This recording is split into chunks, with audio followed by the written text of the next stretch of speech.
Hello everyone, my name is James and I am the creator of Blood, Sweat, and Steel. And today we're going to talk about one of my favorite aspects of tabletop RPGs, which is physical conflict or combat.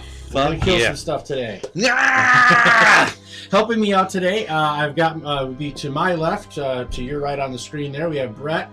He is of Rude Craft, and if you'll notice his awesome shirt and my awesome shirt, you can get these online. Got to do the mad pimping. He also has the he's showing them right there. I'll pimp off my designs, as well as tabletop terrain. If you can see this amazing display in the small corner here window, that's what we're going to be using for our tutorial today for the combat, and we'll put some stuff in the video at the end for context. And also to my right, your left, is Elise, who is also a very crafty, creative individual and makes these awesome custom dice bags. You can contact me for information. As you can see, mine's bigger than Brett's, so what do you It's not the size that counts, it's the dice you got in there. When it comes to dice bags, size matters.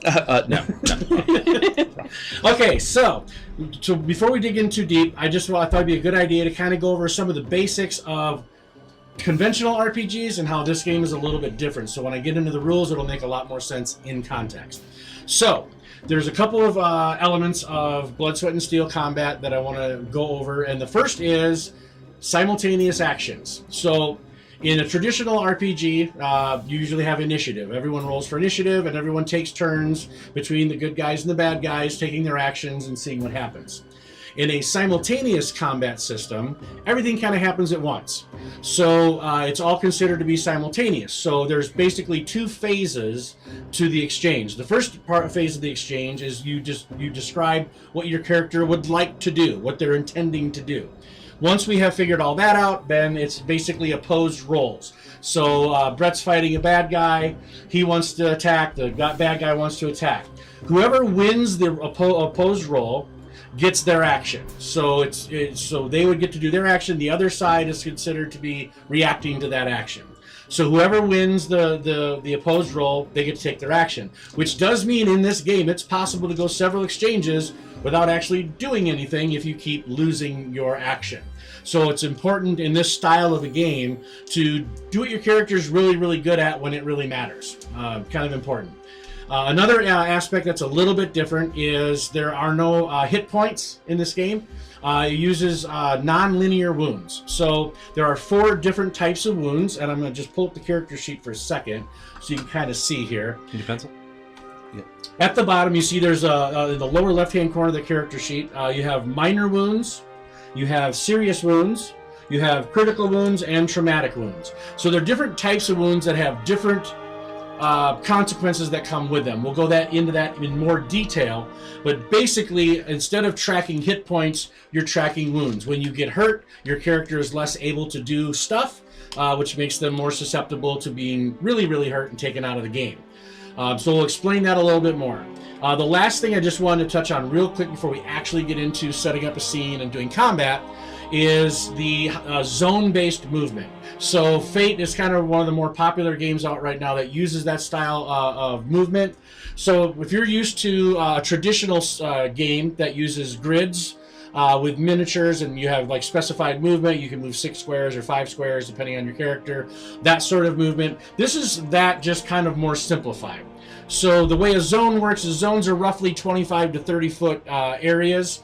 And you basically can move from zone to zone. It's not meant to be very specific. You don't have to put your guy in a specific spot. If you're in a zone with a bunch of combatants, you can attack anybody in that zone. And we'll show how the zones work when we do the setting up the scene on this particular environment. Since it's nice and big, we've got 1, 2, 3, for a good 5 zones it looks like for this particular game. And we'll get into barriers and things like that. So those are the things to really kind of remember when we're going through the combat. Those are the main differences, but as we go through it step by step, we'll cover each of those things. All right, so so we've talked about the 2 phases of simultaneous actions combat. So the first phase is where you declare what you're intending to do. Now there's really about 4 things you can do in an average exchange during combat. You can attack, you can defend, you can move, or you can perform a maneuver, which is like to trip somebody or try to disarm them, something like that. So those are the 4 basics, but you can describe in as much or little detail what your character wants to do before you do it. And the more information you can give the DM, obviously, the easier it is for them to figure out what's going to happen. And we'll explain how that comes together at the back end of the exchange. So the first step in any combat situation is you need to set the scene. You need to describe what's going on. So we did not set this up ahead of time. They brought their own characters. I don't even know what they're running. So they'll be able to give a kind of a brief little description here of their characters in a second. But what we're basically doing is they have broken into this temple to steal something from the altar. At that point, a couple of guards are going to come in, and we're just going to play it out. I wanted to do something basic, so it's two PCs, 2 NPCs. So it's kind of a one-on-one, mano-a-mano type of a fight. In later videos, we're going to talk about handling large creatures, handling swarms, different types of terrain, and getting into like magic and things like that. So the first thing we're doing is we're setting the scene. So that's what I've basically described here. We've got the 2 players are in the temple. They are at the altar getting ready to steal the prize that they've been hired to get. When 2 of the guards bust in there, I'm going to go ahead and change the view so you can see what we're looking at here. Look at that. And Brett, if you can show them where you guys are, Yeah. just kind of point where you guys are at. So this is where I am. I'm right there. And that's Bovar Gunvalder. We'll go over the Perry. characters. And that's are you playing Perry? Perry. Yeah, Okay. playing Perry. This we determined is a bottomless pit, so we put a little black card under there just to make it nice and dark down there. And that's where the previous guard is now residing. That we He's just still tossed down falling. there. Yeah, he will be for eternity. Yeah, so that's us. And then we got my 2 guards over here. Boop, boop, boop, boop. And they just walked in. So give them a quick little overview of your characters, and then we're gonna the first exchange or 2. We're gonna go step by step, really break it down. Now these 2 have played in games before, so they know how the game works. But just for explanation purposes, we're gonna go real slow for the first exchange or 2. Then we're just gonna play it out and see what happens. So go ahead and tell them a little about your character. Sure. I am Bovar Gunvalder. I am a large mountain of a man who carries an even larger axe. This one isn't as large, but it's cool. It's actual metal, so. And yeah, he's just kind of your modeled after Bolvi from 13th Warrior, just big badass Viking, and currently is covered in all kinds of blue war paint or tattoos. No, it's blood. It's blue blood. It's blue blood. Nice. Okay. Oh no, I just knocked off all the focus. My bad. It'll reset. Anyway, I show off paint jobs too. Anyway, so yes, Bovar Gunvalder is the muscle tank of the group. And I am playing Perry the Perilous. She is a wannabe superstar of a blacksmith. She has a bit of a quirk to her in Yeah. that she likes to experiment with alchemy as well as usual smithing, and that doesn't always work in her favor, but she tries, and that's what counts. Her main weapon is probably about, would you say 10 times this height? Yeah, it's enormous. It's It's huge. just ridiculous. It's about 5 feet tall of a hammer that has a special surprise, but for the purposes of this video, it is a normal great hammer that will destroy, hopefully, The flattener. Yeah. the flattener. Yeah, Not the Bovar- foam hammer, but the flattener joins us this game. Bovar is quite surprised at how well this tiny framed person wields such an enormous hammer. He's a bit jealous, in fact. Yeah, she has He won't admit it, though. surprised people before. She's very small. Yeah. So at this point, we've been playing the game. They've broken into the center chamber. They're at the altar. They're getting ready to steal the prize in the center there, the jewel of the serpent, or whatever you want to call it, the eye of the serpent, we'll call it. And the 2 guards are coming in at the top of the screen there. So when a game, there's 2 modes in Blood, Sweat, and Steel. There's a story mode, and then there's an exchange mode. So the story mode is where we're just talking and riffing, and I'm gonna go talk to the blacksmith, and we're gonna go get a room at the inn, and you're not really tracking time too closely. Exchange mode is where something important is happening, a chase scene, a fight, tense negotiation, something where time matters and turns matter, and how you're kind of zooming in on the action so you can really get more detail. So we're going into exchange at this point, and exchange is 5 to 7 seconds. It's just a small segment of time, kind of similar to a round in other games. 6 seconds is about the average, 5 or 6 seconds. So they can basically try to do anything that would take up that amount of time. So now that we're in and we were talking about the zones. So in this particular environment, we've got several zones. What I would basically count is the altar area is all one zone, that whole middle strip. Then you've got zones to the outside of each side. And then you've got a couple of these raised areas that I would consider other zones. Now, in addition to zones in a zone-based movement, there's also barriers. There could be stairs. They could be let's say you're in an alley and you're between two buildings. Climbing up from the floor to the ground up to the ceiling.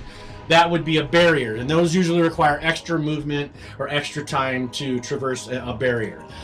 For the purposes of this encounter, the only real barriers we have is if anybody wants to get up to those higher locations in there, that would take some time. So we're basically working with 3 zones. You get the center altar area, 1 zone to each area. So anybody, if you're in the same zone, you can attack anybody in that zone. If you want to attack somebody in an adjacent zone, you can move 1 zone. You take a -1 penalty to your action, but it's kind of like charging in to get somebody from a distance. So you can do that. You can also use thrown and ranged weapons into adjacent zones. We can get more into that if it actually comes up. At this point, what I'd like to, and basically I was going to create another little zone there where the guards are just coming into the room. That sort of area between the two, those 2 areas there. So that's where they're going to start out. So the first part of the exchange is where we declare intent.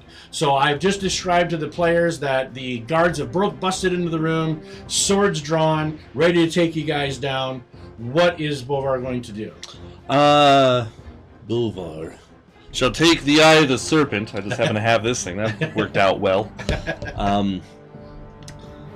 Gonna step down right on this side of the brazier to get that nice flame up in his face, and he's gonna point at that one, and tell him, come get some type of idea. And my intent is to wait for him to come charge at me, and when he gets close enough, kick this thing, spraying coals and fire and all that crap all over him. Perfect. So now you've seen what he's planning on doing. Then we'll do an opposed roll to determine if he's able to do the things in the way he wants to do them. It all depends on who wins their action. And what is Perry going to do? What does she want to do this exchange? Perry will do something similar, seeing Bolvar doing that, and she's going to sneak, however, on the other side to the other brazier, but with her hammer at the ready, hoping for, if he happens to go towards her, she can smack him into the pit. Excellent. Okay, so now they've described basically what they're going to do. As a GM, I also try to give them clues as to what their opponents are trying to do. So the way I would describe it is, since he's taunting the guard on the right there, he's going to try to close in and attack Bolvar this exchange. The other guard, they'll basically crisscross, is going to go after Perry. So they're going to be rolling at a disadvantage. They're going to have to do a -1 because they're moving from the zone between the rocks there to the altar. So they're going to make and then basically once we know what everyone's going to do, the GM will break the scene down into groups of who's going to be engaging with whom. It's important to know for figuring out if someone's outnumbered. It's also important to figure out so we know who's rolling against whom. So when we're ready to roll, Bolvar will be rolling against the guard that's just on the altar there, and Perry will be rolling against the other guard. So let's resolve Bolvar first. Mm-hmm. And am I using brawling or melee weapon? I guess. What I would be For King, thinking, or just- or what just you might Braun? want to consider is maybe intimidation or something like that. You're really trying to like get him to come at you. So you might Okay. want to do something like that. All right, so I got a +3. I'm trying to remember my words here. Superb. I got a superb. Okay, and the superb is a +3, Mm-hmm. and I got a good. Uh-huh. So you you by succeeded 2. by 2. Mhm. You won your action. So you're able to not. He was already coming towards you, Mhm. but since you were taunting him and giving, he kind of got a little over anxious, and he kind of stumbled along the way. He's going to be just in front of you at the end of this exchange, in perfect position for you to basically try to light him on fire. Nice. So now your character is waiting also as well. Now, did you want to try to? You're going to have time to hit the thing before he gets there if you win. Otherwise, are you just waiting for him to close? Like, Oh, I'm not good at pushing stuff over. I'm gonna wait and then physically smack someone. gotcha. Yeah. Okay, so he's going to try to rush into you. Oh, I missed. Okay. Okay. I got a 3 plus the superb, a +3 total. So I rolled a equivalent of 1 plus my superb, so I have a legendary. Legendary. No. So, That's it. That's all. Not very good at so you this. succeeded by 1. Oh. So if you want, so he's going Yeah. to basically be right in position as he's coming in close. So you're going to have an advantage on the next exchange. All right, I'm ready. Yeah. So you've drawn them in. So now you've got them right where you want them. We're to the next exchange now. So we're back to the declaring of the intent. So we're both like Leonidas here. You're going for the pit. I'm going for the kick. Kind of same diff. So yeah, I'm going to try to kick this flaming brazier. Is that how it's pronounced? Because Brazier. it's also I know it sounds like a bra. Yeah. Brazier. I can tell you like a brazier, but close enough. okay. So brazier. I'm going to kick into him and hopefully light him on fire All right. or something. That's my intent. And Perry? I am going to try to lunge at him and just bring my hammer slightly at an angle down towards his head, towards the pit, and hopefully will either smash him or knock him in. Gotcha. One of All the right. two. Real quick, can you swap those? Oh, let's switch that. Good idea. I'm doing this live, so I don't have a cameraman or an editor or producer, so we have to kind of go as we go here. I know we do look rather professional here. All right, so let's go back to Bovar then. Right. He's just basically trying to get around the brazier to attack you, Mm-hmm. and you're trying to basically light him on fire. Let's Yeah. see who does better. So brawling or I guess brawling? Brawling. Brawling. Okay. Oh well, they're the same, so it doesn't really matter. Ooh! Okay, so I got a legendary. I got a legendary +1. What? I rolled superb, dude. Oh my god! So I'll Right. no fight ever survives the first, or no Yep. plan ever survives the First first round of combat. Yep. All right. so because the defender, now this is one thing that I kind of gotta be clear about. This is not as tight and rules intensive of a game as some others. So you really have a lot of freedom to use common sense and the results of the die roll to kind of explain what happened. And the one thing I forgot to mention too, typically speaking in most games, whoever wins the exchange gets to describe the outcome. Once they know what they did or what the outcome is, they get to describe if it's a minor wound or if it's a critical wound or whatever happened.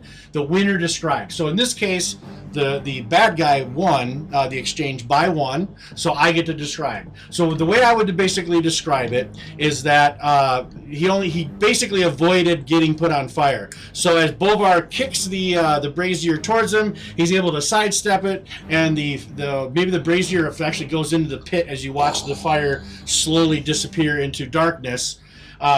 So he's able to win the action, avoid getting kicked, but he isn't able to really do anything because the brazier was in the way. So the way I would basically describe it is he was able to get close, but he couldn't get an attack because he was too busy getting out of the way, so he didn't start on fire. But now he's got a straight-up matchup for the next exchange. So now we're to Perry's character, and they're going to attack each other, and we'll see how that turns out. Well, I'm using my hammer, so I would use melee weapons. Correct. Okay, then I just have a superb. Superb, and I also have a superb. So in the event of a tie, in a combat situation, it basically is a standoff. They kind of circle. She maybe took a swipe. He ducked back. He poked at her with his sword. They just couldn't really get in, so they're just kind of dancing around that brazier. He's trying to avoid staying into the pit, but nobody's able to land a blow.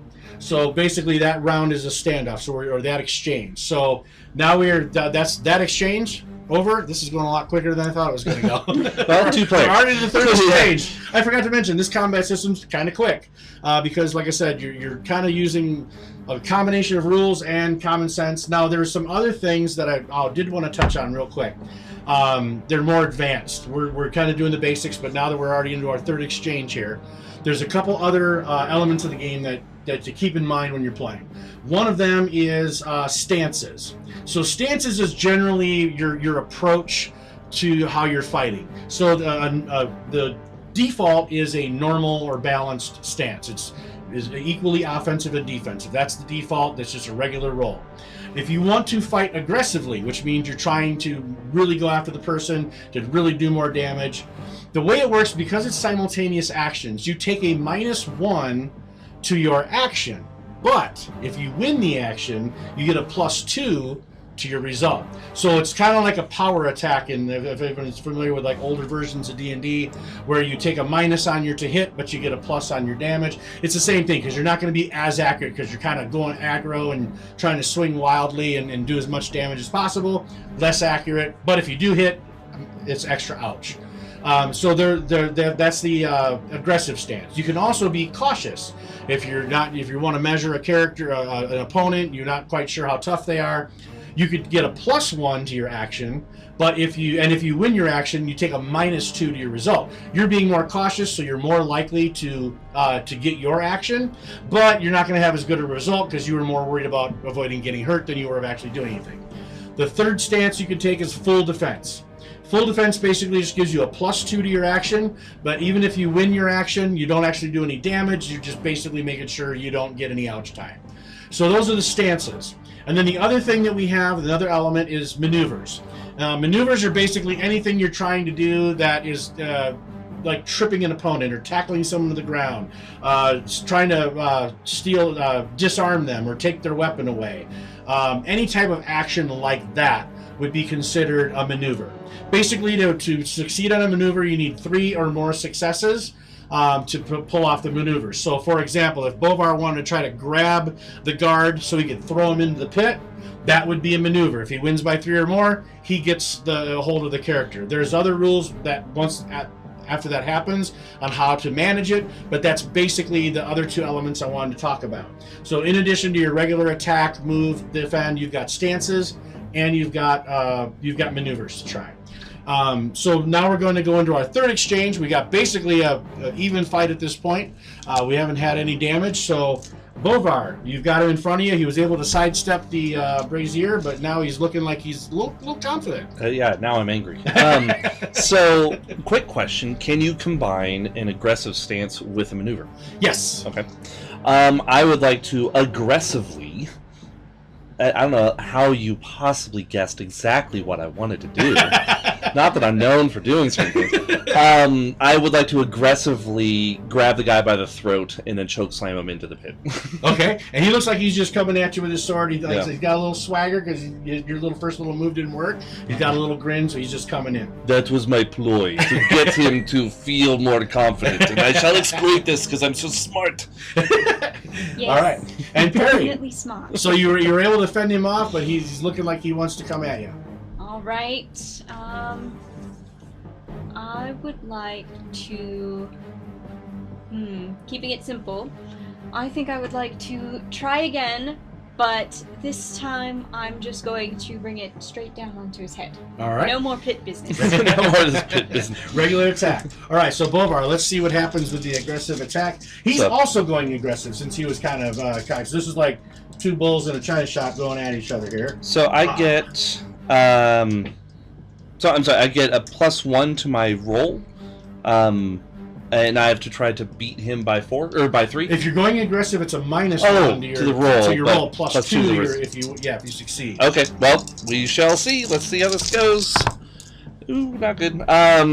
I got a not good, great, and I got a great. fair. So that means you succeeded by 2. By 2, not quite 3. Now here's an intro. This is a good time to bring this in. One of the elements in Blood, Sweat, and Steel is we have a thing called fortune points. So you start out the game with 3 of them, and a fortune point can basically help you do a lot of things. But the 2 things it primarily does is it can either give you a reroll or it can give you a +2 to any action. Usually you have to tag one of your qualities of your character to explain how that quality would help you in that situation. And so if Brett wanted to spend a fortune point for Bovar, he would actually succeed in his action. So this gives you a little bit of, like, in case of emergency break glass. It also gives the players a chance with a little more narrative control for if there's something they really want to happen. This allows them to get a little bit of an edge. So he's got +2, so he did win the exchange. So he can either just take the damage, he'll actually do 4 points of damage because you get a +2 to your result, which is a serious wound, pretty serious. Or he can spend a fortune point to do the maneuver and succeed. Well, tell you what, let's show off how these fortune points work. So I would like to use a fortune point, please. Okay, and what aspect do you think would... So, my tribe was once notorious raiders, obviously, and we had kind of a blood in, blood out type of thing where I tried to leave the tribe, and they tried to beat the crap out of me, and I succeeded in just brawling my way out, which was the only way out. And in doing so, I did a very similar thing to a guy off the side of a cliff. So I just have this memory of grabbing, Thornak by the throat and chucking him off, the ice bridge or something. Nice. Yeah. So I'm just like, I've done this before, you fool. And I grab him by the throat. All right. So in this maneuver, since the first intent was you're just trying to grab him for this exchange, or are you trying to grab him and throw him in? Was there a penalty to do them both, or? No. So the way I would normally adjudicate this, and this is why I love when maneuvers get involved. So you've got a hold of him. That's not. So you can either just hold on to him and then do whatever you want to do for the next exchange, or if you want to try to chuck him in, it'd basically be an opposed brawn check. I'm good with so that. if you beat him on that, then or otherwise he's able to resist. Even if he wins, you still have a hold. Okay. Then, so this yeah. is just to try to chuck him in. I'm going to try to chuck him in. All right. So this is basically a brawn versus brawn test. Is brawn good? I got a legendary, and I got a good. Aha! So you got him by 3. Chuck him in there. And there he goes. We have one down. One to go. All right, Perry. It's hammer time. It's hammer I feel time. like we should put on some MC Hammer. That's just too legit. He's going to go aggressive this time as well? Oh boy, okay. So aggressive versus not.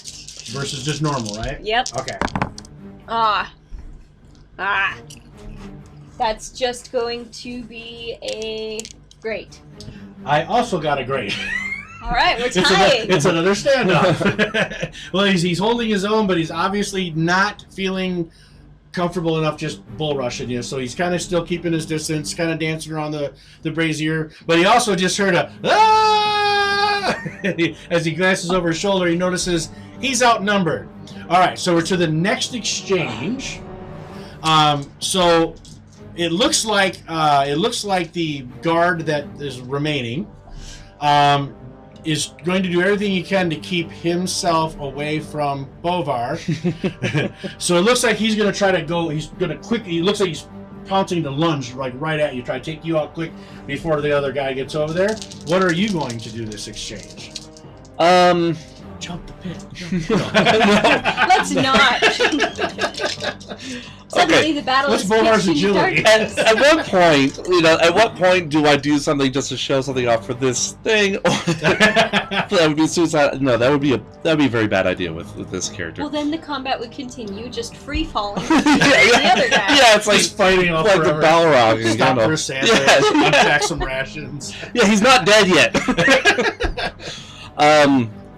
Bovar's gonna move over here and grab this gold plate thing that, like this little holy, I think you put holy water in.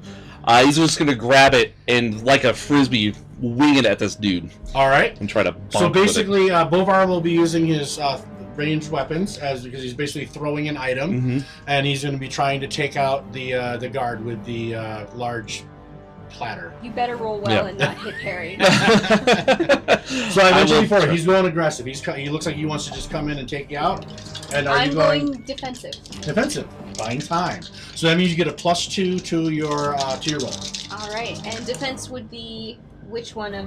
It would that? be your skill. You're just adding a +2 to it. So even though because you're basically fending him off with your hammer, I would still just use your melee, but you're going to add a +2 to whatever your total is. Got it. That was terrible, but so it's going to be just another grade again. Just another great. Just another Just a- grade. just a I grade. have standards, sir.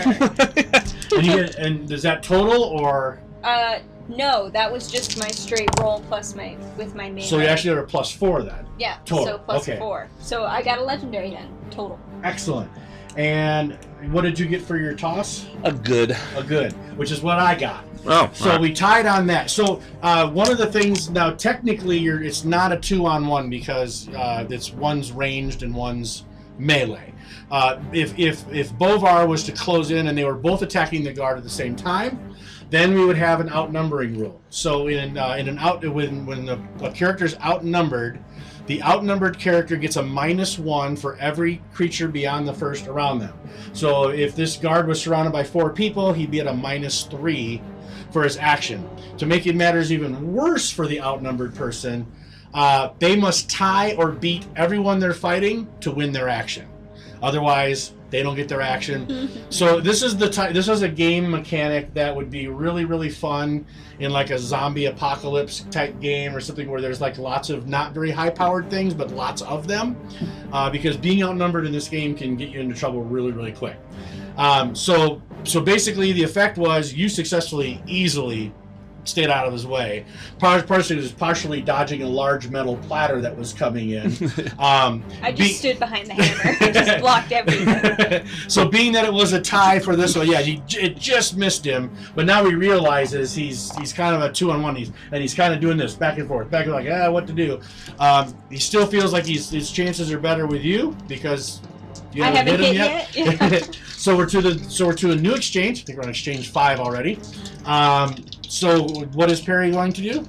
Perry's going back to basics, and she would like to kind of look at Bovar and kind of try to send the signal like, you come in from one way, I'll come in from the other, and let's try to smack one half of his body off of, and while he cleaves it in half. Sweet. Excellent. And so I'll cut him in half, and she knocks the top half into the pit. Yep. So Bovar, you will be engaging in this exchange. Yes, I will. So for this exchange, since you're in the same zone, and you're going to be attacking melee, you guys will have him outnumbered. So he'll be at a -1 for his action. So he is going to go cautious, although he's still going to try to take you out, but he's going to go with a cautious stance.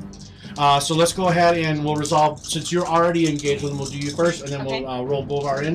And I'm going aggressive. I'm taking an Okay. aggressive stance once more. Okay, so that was just a good. Okay, I rolled fair, There you go. and I'm cautious, so I'm at good as well. Oh, sorry. There's another tie. So he's at good. I am at great. Great, so you beat him by 1, Mhm. but you get to add 2 to that, which gives you 3. And going back to our character sheet real quick, you can see that 3 points of damage is a serious wound. So let's go into the wounds really quick. So now because we actually have some to deal with. So a minor wound gives the target a -1, but only for the next exchange, and then it goes away. So it only lasts, it's a temporary advantage. It'll just last the next advantage. So maybe it popped him in his nose and his eyes got a little teared up for a second, or maybe when he went to sidestep, he kind of rolled his ankle a little bit and he's kind of hobbling for a second. However you want to describe a minor wound, but it's basically just something that's only going to affect him the next exchange, and then it goes away. A serious wound is also a -1. But it would last for the entire. Well, it'll actually last for a day, but it will last throughout the fight.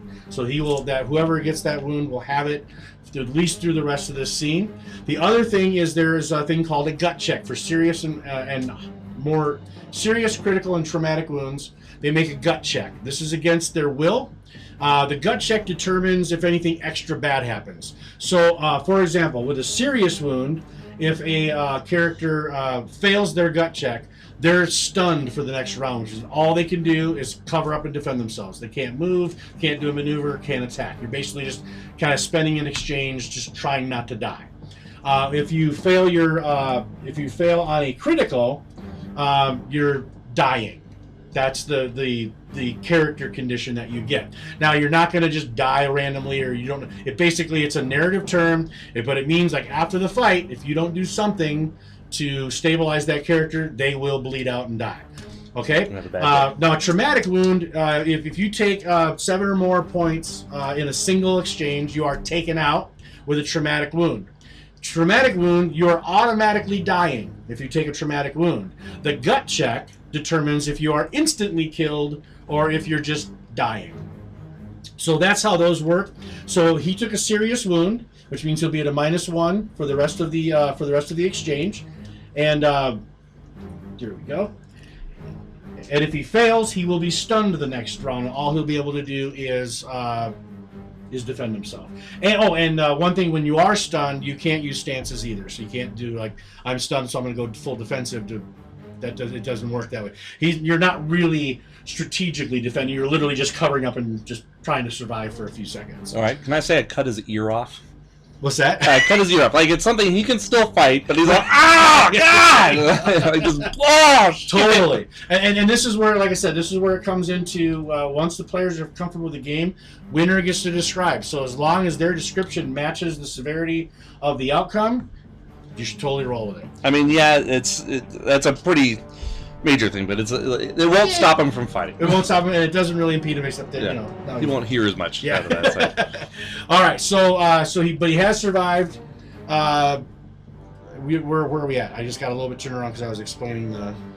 Oh, so they were standoff. She was able to fend him off, and I beat him by 3, which is a serious. You got the serious one. Were you about to roll to see if he's? First, that's it. Gut check. Yep. Gut check. See if he maybe got only half cleaved. Surprisingly, he instead of shirking and crying about his ear, he's really pissed now. So good. He basically succeeded with his gut check. So right. but he's still outnumbered, and he's at a -1, which means for the next exchange he's gonna be at a -2. Actually, for the rest of the fight, he's gonna be at a -2. So you guys basically have him outnumbered. You got him injured. What is Bolvar going to do now? I'm gonna go at him with my axe again. I like your plan of cut in half and smash top. So I'm gonna go aggressive again. Bolvar is a very aggressive type of fighter. I will go aggressive as well for this. Excellent. And we're gonna try again. I really want to hit this guy now. Really bad. He's gonna go. He's gonna go aggressive only because he's mad. Right. Nobody said that guards were smart. So, tactically, he should be covering up and going full defense, but he's really pissed about his ear. So he's just like, screw it, I'm either going to die or I'm going to take somebody with me. It was his favorite ear. Yeah. It was his favorite ear. It had his earring. One earring, very 90s of him. All right, so let's go ahead and just all roll, and we'll see what you guys have to beat. He's going aggressive as well. He's at -2. Oh, my God. Woo! All right. You have to beat a -2. Oh! You got better than I did. I did well too. Let's see. I think Perry's going to bring the It would have been a thunder. total of 6 minus my 1 because I went reckless. So 5. But so then add 2. Super legendary. 7. So super duper legendary. So you're at 7. Yeah. Total. Mm-hmm. Okay. For what it's worth, I did all my things. I got a superb, which is still way over whatever he got. So you beat him by 5. Yeah, +2. Plus your 2. Yeah. So you both beat him by 7. Oh, this. So which poor means guy. I think we did it. Yeah. You both did 7 points of damage, which 7 is a traumatic wound. Double so trauma. now at this point, they get to basically cohort together and figure out how they want to describe this poor guard, just trying to feed his family. Try his demise. Oh, it's beyond that. So how does it happen? How do you guys destroy this guard? Oh. Well, I come in first with the side swipe through the gut. Yeah, Bing! he comes in from the opposite direction I'm swinging, Yeah. so we're doing that. Yeah. And yeah, kind of almost anime style. The axe goes through him, but then the hammer comes around back. Right into the face, and I want his face to just kind of be blown off, like full gore, and then into the pit. And the whole So top, the top half of the body goes into the pit. and the legs are still and the legs standing there. go blood. And, then- and it's all done in that Judge Dredd slow mo, like Oh, just it's like just hangs everything's for a super second. slow. It's and you're like, oh, like kind of try not to vomit watching this movie. And just for extra measure, Perry is going to smash the legs down as well. Nice. Not just into the ground. Just into the ground, yeah. Fatality. Finish him. That was absolutely a Mortal Kombat move right there. So, success. 2 guards came in, Huzzah! and they're both really, really dead now. 2 blood and gore. So as you can see, this was just a little quick basic scenario, 2-on-2. We got into the zones, we got into how the simultaneous actions work, we got to cover a little bit about the wounds, but as you can see, even if you take out all the explanation, this combat would have taken less than 10 minutes. And so one of the things that when I was trying to put this game together, that was the most important thing for me, was trying to make combat less tedious, make it faster, but still keep some strategy in there, still keep some tactics in there, and most importantly, because the reason I went with a Fudge or Fate style game was the fact that it allows for so much more interpretation by the players, because we've established what a serious wound is. A serious wound lasts for a day or 2. So that could be a cracked rib or a bruised rib or, you know, a twisted knee or something like that. It's going to heal pretty quickly and they'll have a limp for a day or 2, but they'll be fine. Critical wound lasts for like a week. So a minimum of a week, but you could last a couple weeks. That could be something a little bit more serious.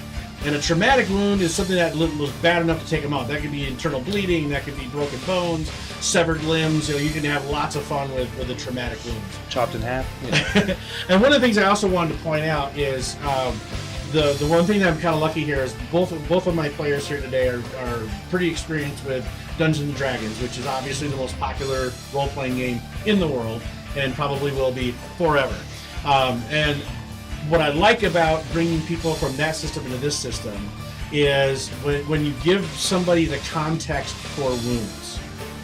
I don't know how it is at most people's tables, but the descriptions I got today were amazing and really detailed, because it's not just, I did 20 hit points, right? You know a specific type of wound and you kind of know what you're trying to do. You put those two things together and you can really describe some fun stuff. So that's basically the combat system in a nutshell. We got through it relatively quickly.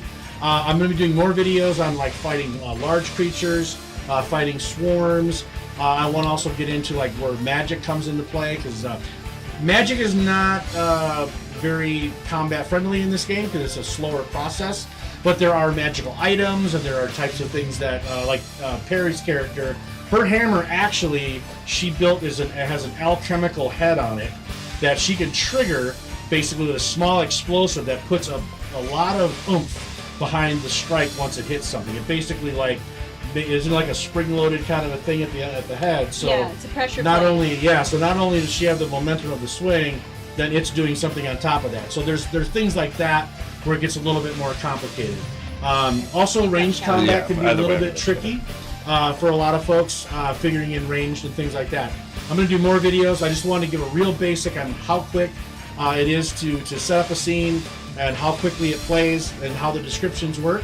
So hopefully you got a lot out of this, and I want to thank you guys again. And don't forget, Rudecraft, and I'll be posting links on the video so you can go check it out. There's lots of different styles, lots of swag, all different types of things. Didn't you say you can do like beer steins or something? I have, I can do beer steins, coasters, t-shirts, of course, sweatshirts, shoes, journals. Yeah, the journals are pretty cool. Stickers, stickers are awesome. The Rudecraft stickers are set at cost. I'd make absolutely nothing off of it because I want you guys to put those everywhere you can. Everywhere. Just about everything. Shoes, dresses, all kinds of fun stuff. Got a whole bunch of different styles on there as well. So please go check it out. That would be fantastic. And then at least for your bags, maybe have some email address or some contact. If you guys want a dragon bag, I don't have an Etsy or anything. Right now I'm just kind of working off of my cosplay page, which is Azreal Cosplay, AZREALE Cosplay. And it's just on Facebook. It's pretty easy to find. Hit me up. We appreciate it. Get bags, buy stuff, play the game, have fun. If you have any Hell yeah. questions, this will be on our YouTube page. You can post any questions. I'm pretty good at responding, and there'll be lots more videos. Probably, hopefully, with our same two characters, doing some other different scenarios. So until then, take care, have fun. See ya. Bye.